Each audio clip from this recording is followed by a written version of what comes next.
अपने अधीन विभिन्न कार्यालयों में मामलतदार की पहली चिंता यही होती है। ये लोग जानबूझकर झगड़े कराते हैं और उन सभी भ्रष्ट आचरणों का मुख्य माध्यम हैं जो सामान्यतः इन न्यायालयों में प्रचलित हैं।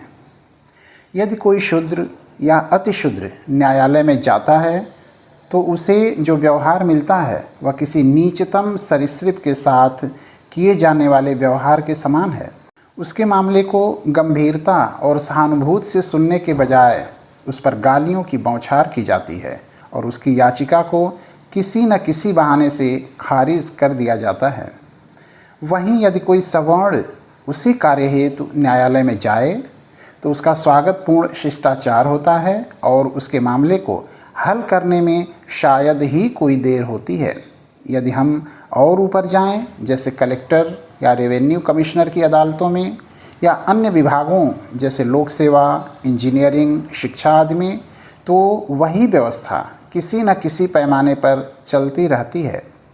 उच्च पदस्थ यूरोपीय अधिकारी आमतौर पर लोगों और घटनाओं को ब्राह्मण दृष्टिकोण से देखते हैं और इसी कारण वे अक्सर स्थिति का सही आकलन करने में असमर्थ रहते हैं।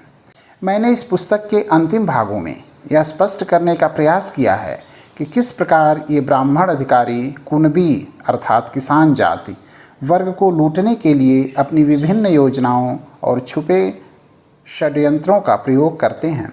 कोई भी व्यक्ति जो इन कार्यप्रणालियों से भली भांति परिचित है वह मेरी बात से सहमत होगा कि जो धोखाधड़ियाँ मैंने आगे वर्णित की हैं वे वास्तव में मेरे गरीब, अशिक्षित और अज्ञानी शूद्र भाइयों पर आज भी व्यापक रूप से की जाती हैं।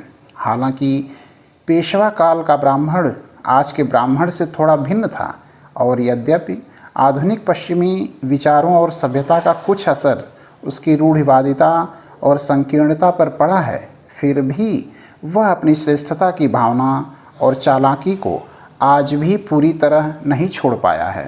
बीफ अर्थात गाय का मांस, मटन और अत्यधिक तीव्र मादक पेय जो उनके पूर्वजों द्वारा कभी विशेष व्यंजन माने जाते थे, आज भी उनके बीच व्यापक रूप से पसंद किए जा रहे हैं। आज का ब्राह्मण कुछ हद तक शेक्सपियर के ओथेलो की तरह महसूस करता है कि उसकी भूमिका समाप्त हो चुकी है, लेकिन इस स्थिति को अच्छी तरह समझते हुए भी वह अपने अतीत के पापों का प्रायश्चित करने के लिए तत्पर नहीं है। शायद जो कुछ भी सहा गया और जो बीत चुका है उस पर दुखी होना व्यर्थ होता यदि वर्तमान स्थिति वांछनीय होती। हम भली भांति जानते हैं कि वर्तमान ब्राह्मण अपने स्वयं निर्मित उच्च आसन से नीचे नहीं उतरेगा और बिना किसी संघर्ष के अपने कुनबी और निम्न जाति के भाइयों को बराबरी का दर्जा नहीं देगा। यहाँ तक कि पढ़ा लिखा ब्राह्मण जो अपनी सटीक स्थिति और उसे कैसे प्राप्त की है जानता है, वह भी अपने पूर्वजों की गलतियों को स्वीकार नहीं करेगा और अपनी झूठी श्रेष्ठता की पुरानी प्रिय धारणाओं को छोड़ने को तैयार नहीं होगा। इस समय कोई भी इतना साहस नहीं रखता कि वह वही करे जो केवल कर्तव्य की मांग करता है, और जब तक यह स्थिति बनी रहती है शूद्रों की नीची और अपमानजनक स्थिति में कोई बदलाव नहीं आएगा और भारत कभी महानता या समृद्धि की ओर नहीं बढ़ सकेगा। शायद कुछ दोष उस सरकार पर भी डाला जा सकता है जिसने इस संकट को जन्म देने में योगदान दिया है। सरकार की नीयत चाहे जितनी भी अच्छी रही हो कि उन्होंने उच्च शिक्षा हेतु अधिक सहायता, बेहतर संसाधन प्रदान किए, मगर जब उन्होंने जनता को नज़रअंदाज किया तो यह स्वीकार्य होगा कि वे न्याय नहीं कर सके। यह एक स्वीकृत तथ्य है कि भारतीय साम्राज्य की आय का अधिकांश हिस्सा किसानों के श्रम से आता है। उच्च वर्ग और धनी वर्ग राज्य को बहुत कम योगदान देते हैं। एक प्रसिद्ध अंग्रेज लेखक ने लिखा है, हमारी आय अधिशेष लाभ या पूंजी से नहीं बल्कि सबसे गरीब आवश्यकताओं से प्राप्त होती है। यह पाप और आंसुओं का उत्पाद है। सरकार को चाहिए कि इस प्रकार से प्राप्त राजस्व का एक बड़ा हिस्सा उच्च वर्गों की शिक्षा में खर्च करने के बजाय जन सामान्य की शिक्षा में खर्च करे, क्योंकि वर्तमान में लाभ तो केवल वही वर्ग उठाता है जो पहले से ही विशेषाधिकार प्राप्त है। इस प्रकार की शिक्षा नीति का उद्देश्य सिर्फ छात्र तैयार करना प्रतीत होता है। कौन है वे पूछते हैं जो भविष्य में पैसे के बिना और मूल्य के बिना ज्ञान बेचेगा।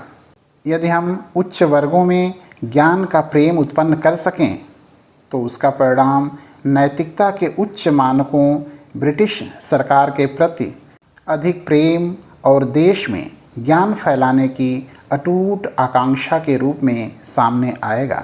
यदि यह सरकार का कर्तव्य है कि वह इस भेदभावपूर्ण प्रणाली को रोके, हमें यह ध्यान रखना चाहिए कि शूद्रों को शिक्षित करना और उनकी स्थिति में सुधार करना केवल सरकार का कर्तव्य ही नहीं, बल्कि यह जरूरी है कि शूद्रों को उनकी स्थिति को सुधारने के लिए उनके ही स्वामित्व में लाया जाए।